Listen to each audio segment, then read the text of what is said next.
Hello, my name is Benjamin Hart. I'm an American attorney and the managing director of Integrity Legal here in Bangkok, Thailand. So the thumbnail for this video, we've got Dr. Evil on there from Austin Powers 1. And there's a scene in Austin Powers where Scott, his son, played by Seth Green, Dr. Evil, played by the great Mike Myers, said something to Dr. Evil about, oh, we should do it this way. And Dr. Evil just says, you just don't get it, do you? You don't. Like, he's just, it's so well... It's just so well put on. It's just so well delivered, the line. I just love it. I really think it very accurately, in an English language context, conveys the issue with this suspended prime minister. She just doesn't get it. As I've discussed in other videos, I have serious issues, and I'll get into this here in a minute, in further depth about her leaked call to the Cambodian prime minister, which is the reason the Constitutional Court held in a 9-0 decision to take up the case involving her behavior on that call, and in a 7-2 decision opted to suspend her from office pending final adjudication in the matter. So understand that's the underlying reason for her suspension. But, we've talked about this. If she knew what she was doing at a deep level, and I think she knew what she was doing insofar as she can get on the phone and talk, but if she knew the implications of what she was saying and things, it's really troubling. To the point of, as we've discussed in other videos, it's undermining of Thai sovereignty. It's a real problem. If she didn't, it's another reason why she shouldn't be prime minister, because as the thumbnail implies, you just don't get it, do you? And this video was initially going to be two separate videos citing two separate things because I want to do some background here. Quoting directly, Bangkok Post, BangkokPost.com, article is titled, Thaksin, quote, secret deal, unquote, with Cambodia suspected.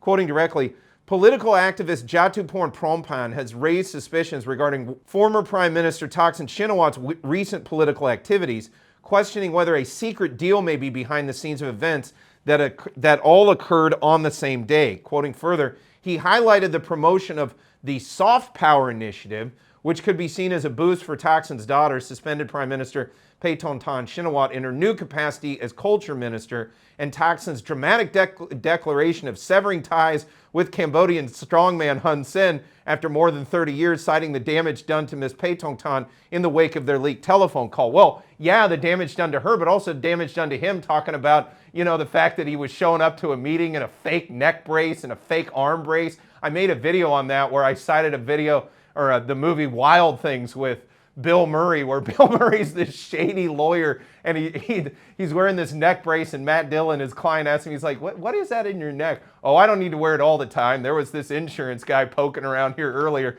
And then you see the photo of Thaksin and you read what Hun Sen said, and it's just like, what are you doing? And we thought it was a heart condition. It looked like he fell down 20 flights of stairs, but was not bruised or anything, just in these braces and things. It was nuts. And yeah, I'm sure he's a little miffed at old Hun Sen for outing him on that kind of stuff.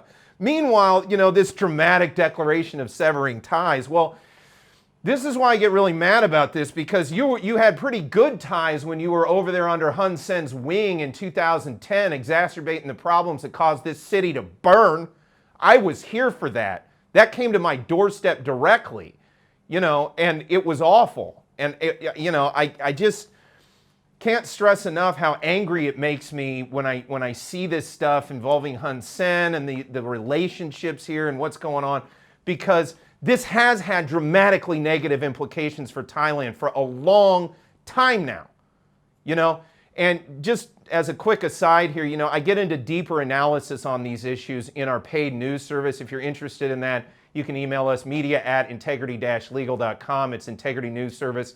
Send us an email if you want to get on the mailing list for those deeper videos. Usually they're like 30 minutes long minimum. Meanwhile, also while I'm talking here, quick plug, Pancake Palace. My better half and I have set up a restaurant down here in downtown Bangkok. Link is in the description below to the location. But we've got, as the name implies, all-day breakfast, pancakes, breakfast anytime. We've got diner-style food as well, hamburgers, cheeseburgers, best buffalo wings in town, in my opinion, chili bowls, pork chops, etc. Come check us out at Pancake Palace. But getting back into this again, and note, this is Jatuporn bringing this up, okay? This is not somebody from the antithesis of the political spectrum of these people, at least supposedly. I'm starting to think more and more this Shinawatra clique has completely their own agenda. They don't really care much about the rank and file people in Thailand. They just are out for their own benefit. And, you know, this him coming out because of the soft power initiative, well, you know, she was effectively suspended and then given this culture ministry portfolio, which looks to me like basically a placeholder portfolio. I'm not denigrating the culture ministry. It in and of itself is fine, but to go from PM to suspended PM holding that portfolio, it looks to me like she's being given it just to basically still be able to sit at the table, if you will. But then he pops back up and it's like, what do you have to do with anything? I get into that directly in another video because he seems to be sticking his nose in all kinds of places it doesn't belong. Also, when he came back, wasn't part of the deal that he wasn't going to be involved in all this political stuff? And then from the get-go, he reneged on that. You know, I don't think people outside, especially the Anglosphere, etc., really understands the extent to which everyone across the political spectrum, even the opposition, bent over backwards to accommodate this person coming back into Thailand and coming up with a reconciliation.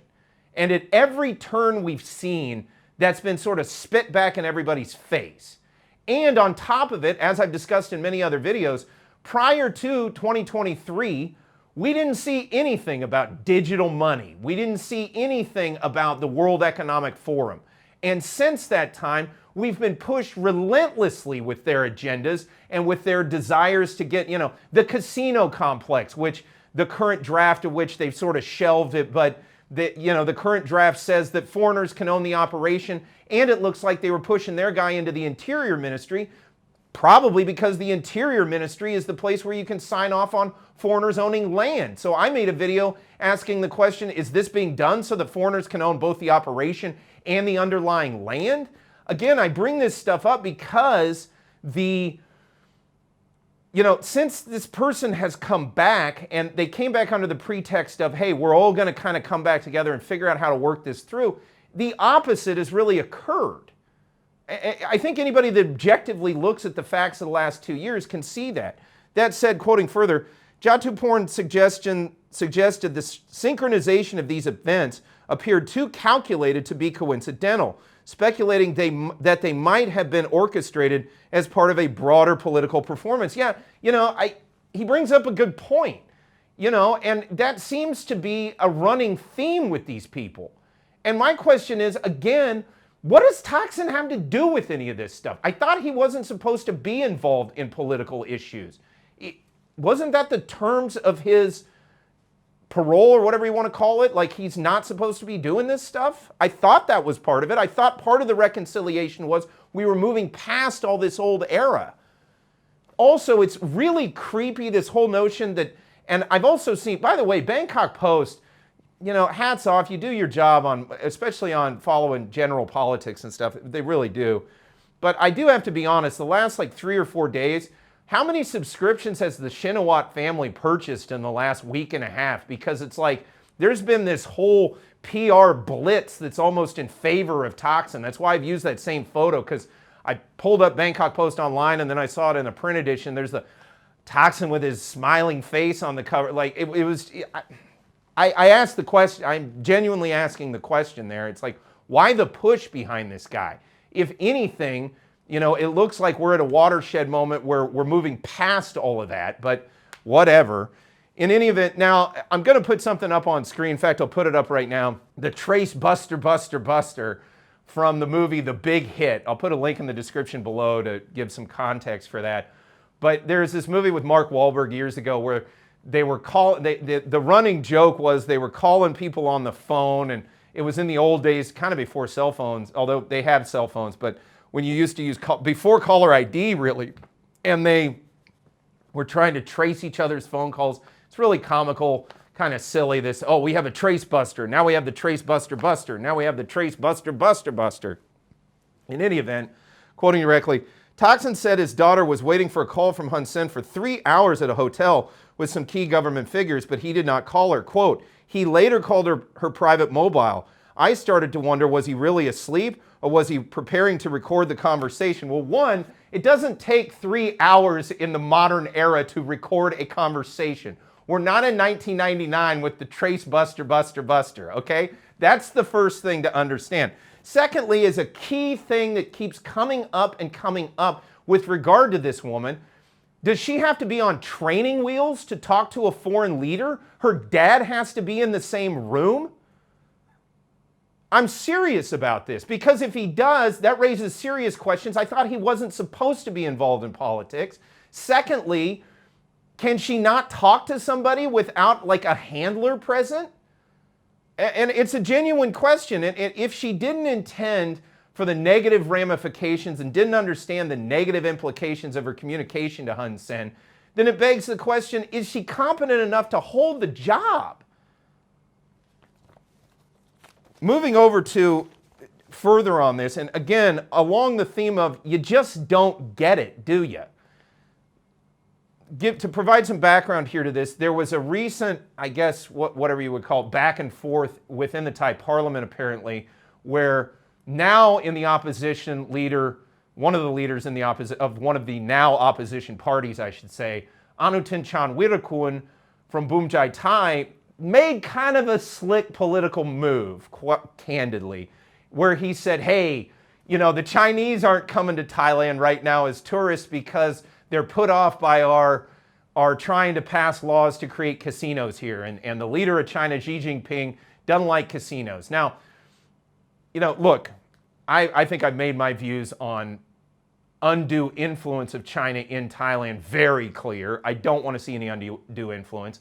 I had issues before. I discussed in a video, there was this Chinese influencer, in the sense of social media, Chinese influencer who came down here, I don't remember what it was, a year and a half, 2 years ago, saying, oh, Thailand's dangerous, and Thailand, you know, and was stirring up all this trouble about how Thailand was dangerous and the Chinese don't want to come to Thailand because it's dangerous.